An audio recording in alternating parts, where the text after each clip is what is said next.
we're gonna have to edit this out because I'm gonna just realize my name is coming up as BKNTDN, and that's gonna be on there. And it's a heck of a time to decide that I'm gonna rename it, but I'm gonna do No that problem. rather than being distracted by it the whole time.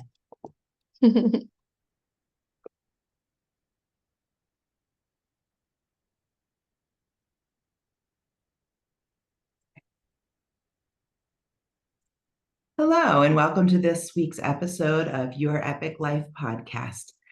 I am Dr. Tiffanie Noonan. Christy is joining me, and today we're going to be talking about what is epic parenting. So, first, epic parenting is a moniker that I gave a certain type of parenting that is in alignment with, if you've heard of gentle parenting, conscious parenting, nonviolent parenting, peaceful parenting. It is along those lines. For me, it stands for empowered, peaceful, inspired, and connected parenting. And this is the work that I left clinical practice for a decade ago to help families with. And I have found that a lot of people have misconceptions about what it is I'm talking about, and what this style of parenting actually looks like. So, first thing we're going to talk about is what it is not, because I have heard for many years, I've been doing this with my children since they were toddlers, they're now teenagers. And a lot of people that have misconceptions basically informed me that my children were going to end up in jail or selfish or other qualities because they have an idea that epic parenting is permissive parenting. It is not. So let's talk about what it is. It is not permissive parenting. It is not a no limits for the children, do whatever they want, they run the household style of parenting. And it is not a style of parenting that can be clearly identified as follow this set of rules, X, Y, Z, and you're doing this type of parenting. What it is more conceptual. It's the idea that parenting your children is based on relationship and connection rather than control. And it is a style of parenting that is designed to allow everyone in the household to feel seen, to feel heard, to understand their feelings and emotions, and to be able to thrive and be fully loved and accepted as they are for who they are. Does that make sense, Christy? I know you and I have worked on Yeah. this in your family Yeah, and it does. others. And I love when you say it's a type of parenting that really honors everyone in the Mhm, household and everyone is seen and heard because I think what I see happening in chatting to people now is we're so much more aware of parenting and effects of things on children and our own um, wellness and mental health and all mhm, of the things.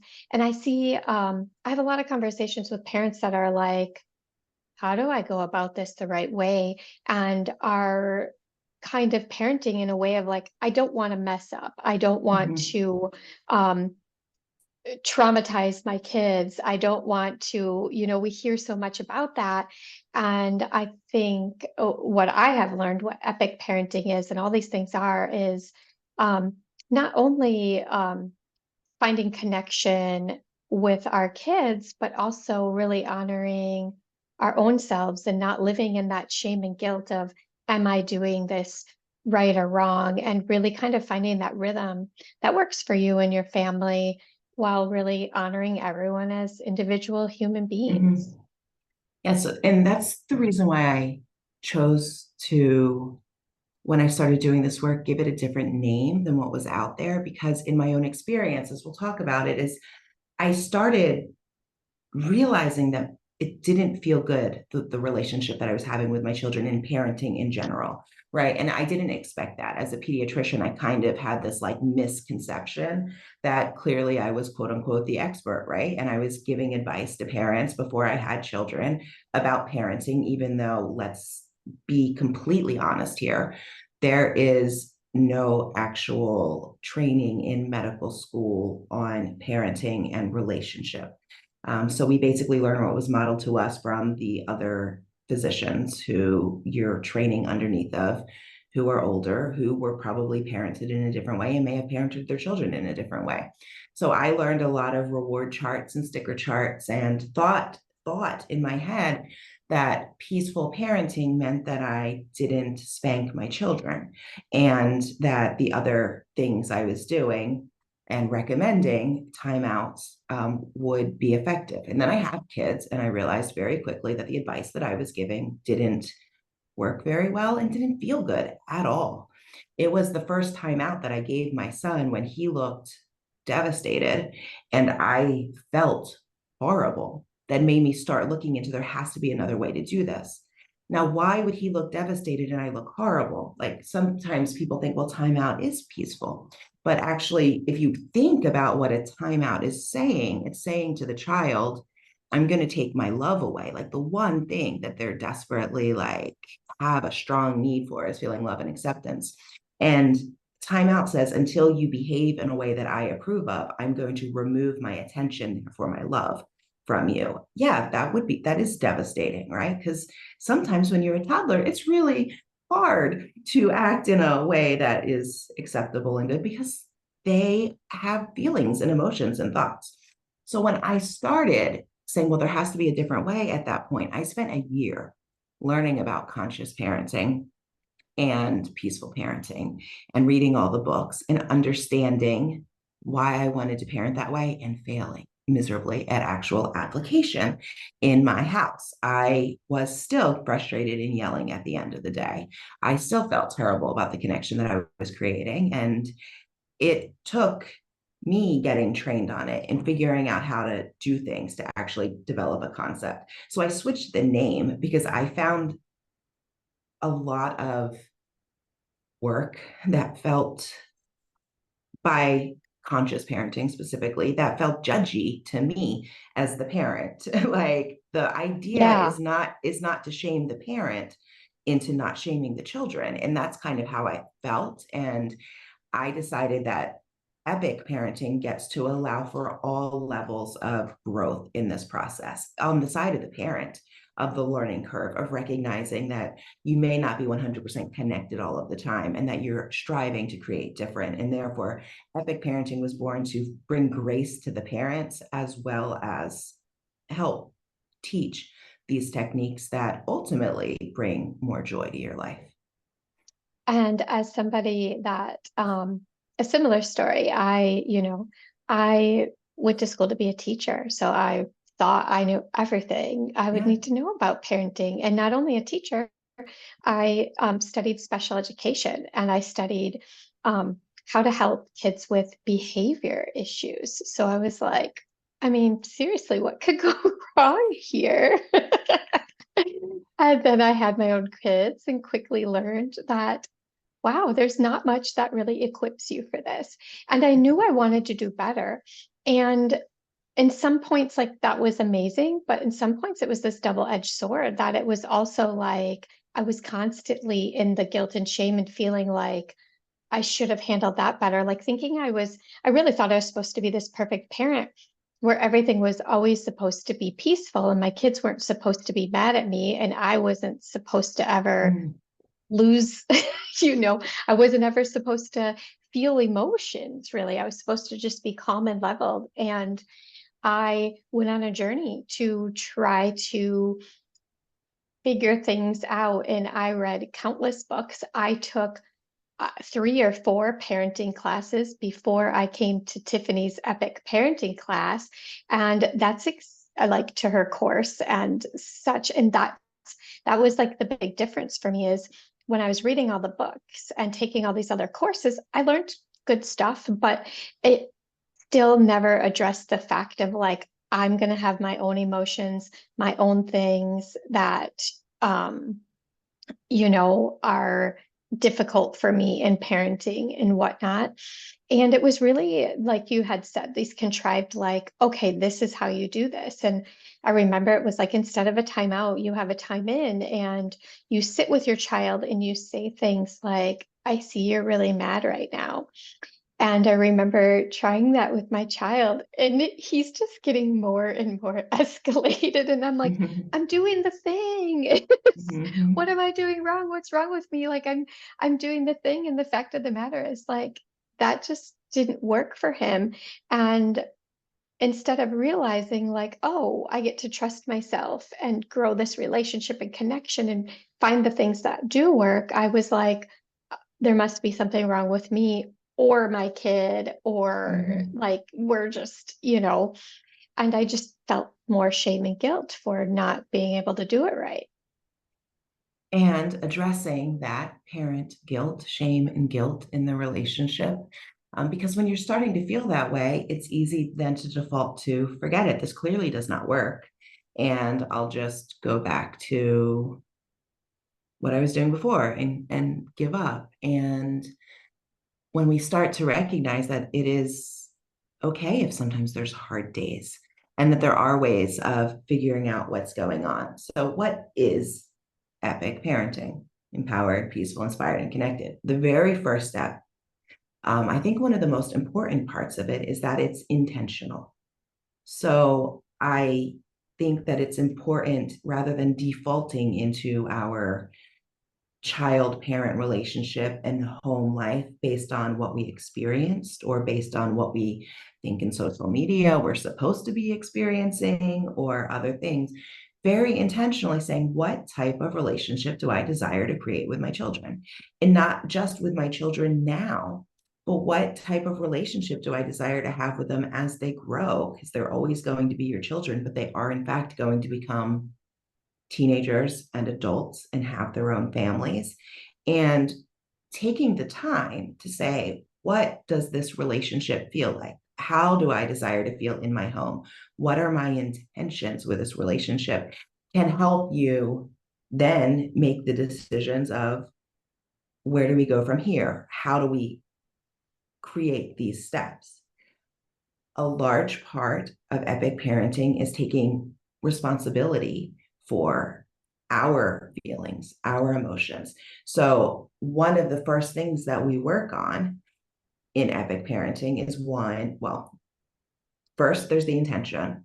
Second, we actually look into our own childhood experiences and stories, just in a way as an adult to be able to recognize how it felt as a child to be parented the way that you were.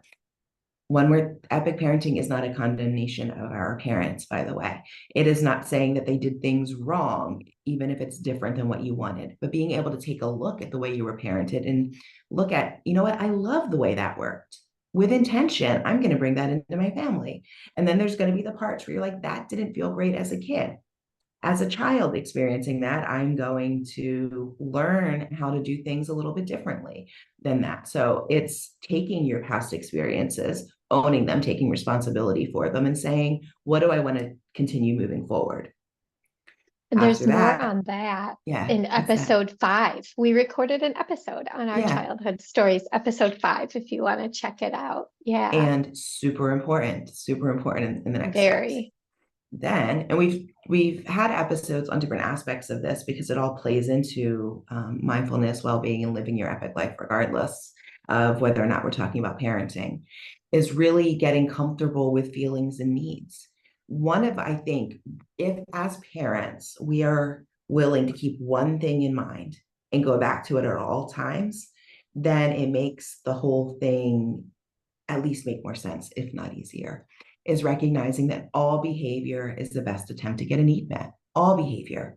So if we catch ourselves thinking this child is trying to drive me crazy, that is probably not accurate. Most children are not trying to irritate their parents. There's a need underneath of it. You also have your needs, but all behavior, child's and yours, is the best attempt to get a need met. Can we get curious as to what's that need? What is actually going on so we can communicate and assist our child in understanding their need or helping them get their needs met as adults? It's on us to recognize our needs and find ways to get them met in general. It's our responsibility, but for our younger children, learning how to do that comes from us modeling for them, helping them recognize what the need is and accepting it. The next big thought after all behavior is the best attempt to get a need met that I think is super important is that emotions and feelings are normal, positive and not great. So positive feeling ones are perfectly normal. And if we can accept the emotion as being okay, it's easier to sit with it. If as a parent, we have this idea that I'm only a good parent when my child is happy and should never get upset, and that leads me to be a failure, it is a challenge to be able to sit with them and actually have that empathy because we're trying to fix it subconsciously. Often we don't even realize that we're trying to talk them out of their challenge or their struggle or the fact that they're feeling sad or upset instead of allowing them to be heard, which allows them to feel through the motion and then actually move to the other side. I think that's such an important piece because there is this underlying message, at least that I had felt from society very early on as a parent, is that my parenting skills are good or bad, depending on the behavior of my child at any given time during the day. And that just winds up of like trying to control something you cannot control and Cannot really control. not letting your child be a healthy human being that has this full range of emotions that they can Mm-hmm. share. And when for me, one that like when you had talked about looking every behaviors for a need and we all have our own behavior, I think of picking up my kids after teaching with other kids all day, getting home. My husband did not come home until like 8 p.m. or so. So I was on supper duty, after school duty all the time. And I would get this report that my kids were like amazing during daycare at daycare during the day. Mm-hmm. And I would pick them up and it's like this kid witching hour where they're like hungry, they're tired, they're all of a sudden realizing all their emotions that they missed you and were with all these other kids and all of this Mm-hmm. stuff. And they kind of have this breakdown. And you're trying to just make supper and get through the steps of the rest of the night to do it again the next day. And what went on in my mind was, oh my gosh, I shouldn't work. I should be home with my kids because then I wouldn't have this and that would be better. And that's not true by any means. I shouldn't I should, be better with them and not, I should plan supper ahead and have that done so I don't have to like take this time away from them. I should give them some time even though I'm exhausted. And it's just like when you're trying to like fix and Yeah, find out what's wrong versus like, oh yeah, it's normal that after daycare, after a long day, they're going to like have this need to one, get out all the stress of the day. That's a normal thing that happens. Two, they want to connect with you when they just want things. And three, you want to get kids fed and like all of that is okay. it is absolutely okay. And I want to point out that what you were, as you were telling that story, you did a lot of I shoulds. I should do Yeah. this and I should do Yeah. that. It wasn't even taking into consideration what you wanted with that, right? It was the what Hmm. are the things that I quote unquote should be doing, which never feels good. It isn't taking your needs into thought and consideration. And it is super important to me that people realize when we're talking about epic parenting that it's the needs of everyone in the family that matter, that deserve time and attention, and figuring out how to work in connection and community where everyone's needs are getting met and being open to being curious and open to, well, how can this look? What can this look like? So, what do I say to parents when because, we're like, well, you can, in fact, control a child. You can be loud enough, mean enough, and scary enough to get a child to comply. Um, the reason why that's not what I recommend, the reason why I'm not a fan of behavioral psychology for children in general, I think it's amazing for us, by the way, if we make a conscious choice to give ourselves rewards for behavior because we're making that choice, right? So it does, in fact, help you set new habits and do other things. But for children, without their buy in, it is actually just a method of control. of, Mhm. if you do X, I'll give you this check mark and then we'll reward you for this. But what happens when the reward goes away? Where's the internal motivation? What is it we're ultimately trying to teach the children? And if punishment is a method of getting control and actually recognizing that we're doing a lot of controlling, there's two ways that I see that go. And neither one of them do I ever find is particularly healthy as an adult.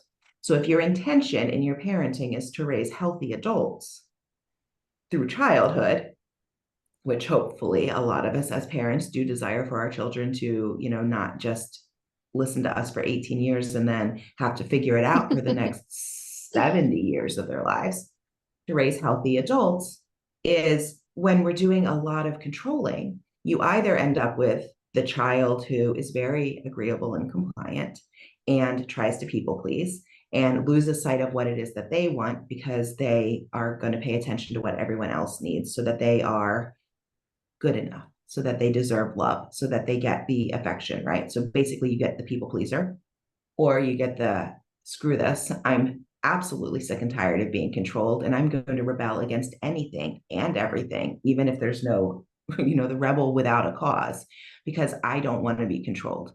And that becomes more challenging in later years, teenage years, when the child is big enough to realize I don't have to necessarily do. I can sneak, I can hide, I can do other things rather than creating the connection and communication to allow them to ask you why you're setting a limit. So how do we deal with limits in epic parenting, right? That moves on to the next sort of topic that we go into. If we set intentions in our family for what's important to us as far as ways that we want to live our life, setting family values, and then recognizing, getting our children's buy-in, having it a topic of conversation. The hardest part of all is as the adult living by them. If we say that this is an important way to live our life, it actually gets to be things that we model. So in our home, respect is a family value. If I am disrespecting my child, I am not sending the message that it's actually an important thing, right? If I am not allowing them their space or taking into consideration what it is that they're saying, and then we set limits based on those values. We learn how much we say no to that we don't really need to, that is based on how we were parented or society, and getting very conscious at recognizing these skills and learning that when you, believe it or not, when you explain to children why you're saying no for something based on a value that they can understand, they may not necessarily like it, but it also leads to increased cooperation and understanding. And when you're willing to say, why don't you tell me why it is you want to do this? Let's be open to the discussion. It doesn't mean you get to you have to change the limit. It means that you listen to them, that you can further explain. And as a parent, you do still have the responsibility and obligation of ensuring that your children are safe and taken care of and taking the time to explain to them the reasons why you're saying no about things rather than what a lot of us experienced, which was because I said so. I despise that because I said so, because I want my children to know why they're doing things so that they actually can make their own decisions as they're older. As teenagers start to decide, well, that doesn't feel good when I do it because it's not in alignment with who I want to be or what's important to me. And I'm going to say no because I, as their authority figure, have a very, very, very limited time frame in their life. Their friends, as they get older, the other kids in the community, their boss, their teachers, like everything else becomes other people. Knowing who they are is an important aspect to me, like that they know who they are so that they make their choices based on that and not because, you know, Johnny down the street said it would be cool to try this alcohol at whatever age, but to be able to say, like, that doesn't feel like it's in alignment. So, again, with intention, allowing our children to understand how thought processes are made and not just because I said so. Yeah. Yeah, definitely. And it's cool having teens now and see that like play out sometimes. Um, Yeah, and I was just thinking of sometimes my kids ask me things and just helping them feel comfortable saying no as well. I know Yeah, not too long ago I was asked something and I said no, and the response was, that makes sense. And all I said was no. And I was like, okay, wow, we don't even have to really get into that. And I think it was a like, um, yeah, like that was the answer that was wanted, but also just yeah, that, like think of it for us, like it's society does set us up to be, like you said, such people pleasers hmm, or rebellers, and we can um go back and forth between them and just like really modeling and giving them that permission and developing yeah, that relationship leads to some pretty amazing conversations as well. And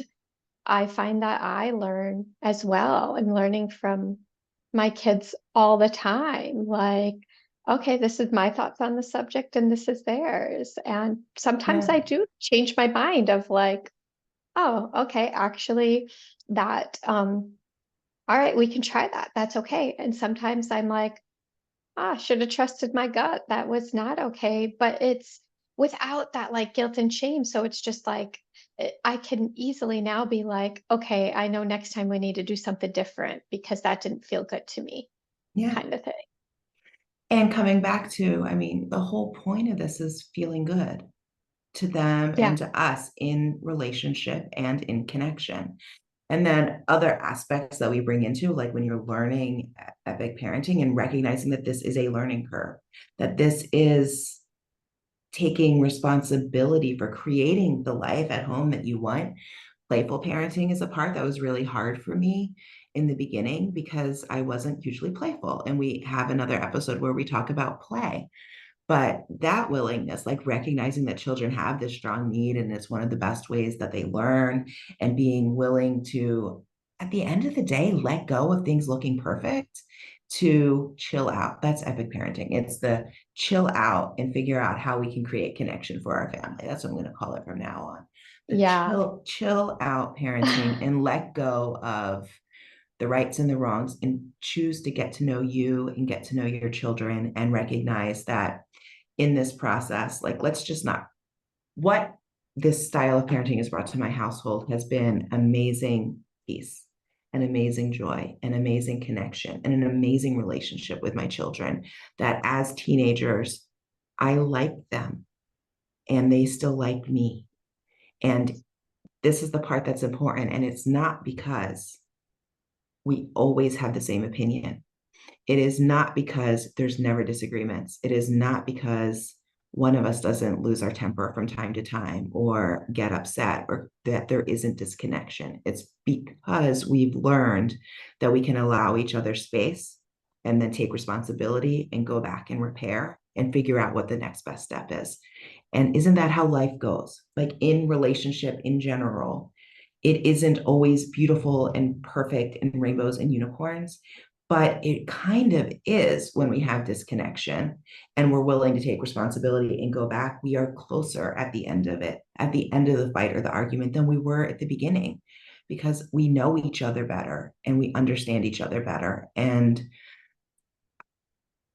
it's so much easier as a parent for me, parenting teenagers now, being willing to say, I know I can learn from you. And I want to hear what you have to say rather than being in a fight and an argument all the time. I've learned more from my parenting journey about myself than I learned in my, since I don't know, I was in my mid 30s when I had my kids, right? But over the past 15 years, I have learned more about myself, found more joy in my life, and more acceptance of who I am than I did in the first 35 years of my life. And that is a beautiful thing. That is the gift of epic parenting, is that I'm happier with who I am. Who would have thought it?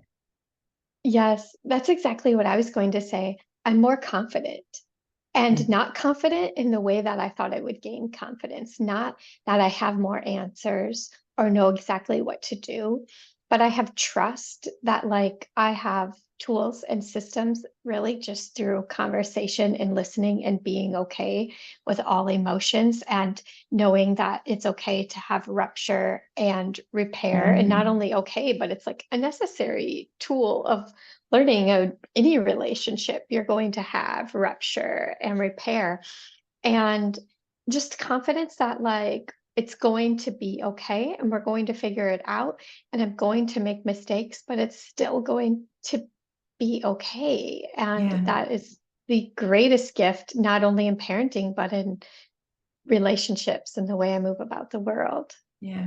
So for anyone who's listening to this and is thinking, that's great, happy for you guys. You don't have my household. Yes, I used to think that as well. Know that I know beyond the shadow of a doubt that there are ways for you to feel good in your relationship with your children and your parenting. So if you are a parent who is in the thick of it right now, yelling, frustrated, convinced that your child is the worst or the problem, or going to bed feeling guilty because there's something wrong with you in the way that you're parenting, and just feeling overwhelmed with all of it. One, know that you're not alone, that that is so incredibly common, and know that there's no quick answer to necessarily change all of it immediately, but that actually in less time than you would ever imagine possible, if you've been spending months or years on this vicious cycle, that there are ways that in weeks you can turn things around and feel better yourself and have more peace at home and more acceptance of yourself. And I know beyond the shadow of a doubt that that is possible for anybody who is willing to say, maybe I can look at things a little bit differently, get curious, and learn some new skills and tools that I wish were taught to us when we were little. I wish were, this is I always joke, this is the parenting book that they tell you I wish kids were born with an instruction manual. Like, this is the instruction manual for relationships in general, and it starts with intention and like really getting to know yourself and then creating connection rather than trying to control the uncontrollable. It is not possible to control our children's feelings, behavior, yes, but you can't control how they feel about it. And ultimately, that tends to backfire. And instead, we get to figure out, what can I control? Ultimately, that's how am I looking at things? How am I connecting? How am I communicating? What can I learn to bring to the table that makes things easier? And it does truly make things easier. Um, there are ways to learn. For whenever you're listening to this, there'll be a link on the page below for, we have an online course that's 10 weeks that teaches these skills. So, feel free to check that out, because this is just an overview of what is possible and the conversation about the topics. But this is not the instruction manual on how do I accomplish this? What are the steps that I take? But there are steps and you can learn.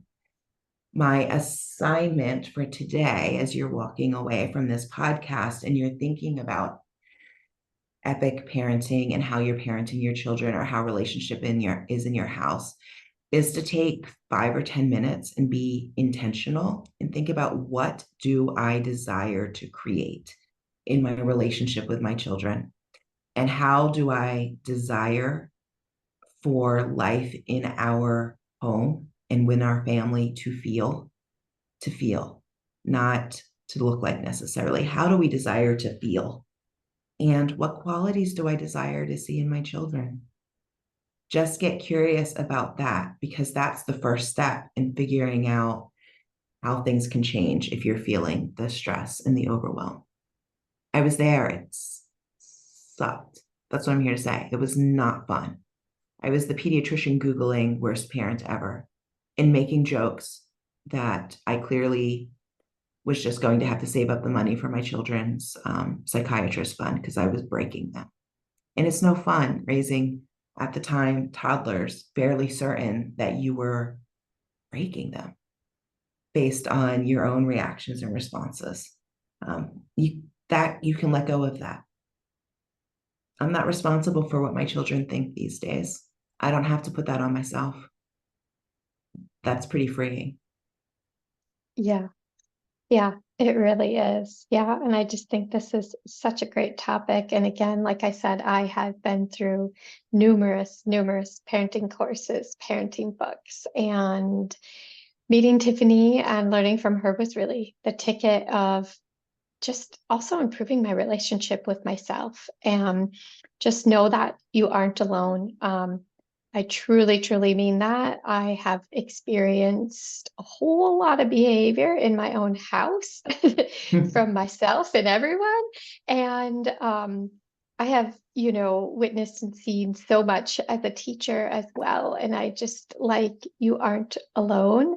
And it's not you, it's just the way Yeah, we've been going about in the world and yeah. what has been modeled for us for years and years and years, what was known. So yeah, definitely check that out. And thanks for tuning in. Create an epic day.